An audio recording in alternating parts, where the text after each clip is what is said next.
Hi friend, నేను మిస్టర్గా friend ఏదో దేవుని గుళ్ళో నన్ను పండుకుంటే మనశ్శాంతంగా పండుకుంటారని అనుకుంటే వచ్చి నన్ను ఫ్రెండ్ అంతా చెప్తుంటే, కానీ లాస్ట్కి దేవుని గుడి మనశ్శాంతి లేకపోతే ఫ్రెండ్ నిద్ర లేకుండా నా బాధ ఎవరు చెప్పుకోడు.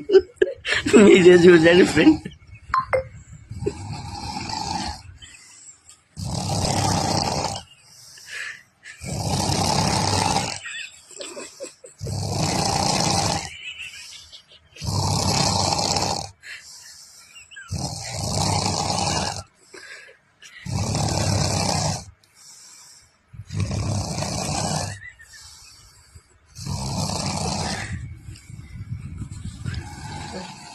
చూశారు కదా ఫ్రెండ్, మీరే దేవుని గుడి మనశ్శాంతి లాస్ట్ గొరకల వల్ల నిద్ర ప్రాబ్లం మనశ్శాంతి లేకుండా అయిపోతుంది ఫ్రెండ్.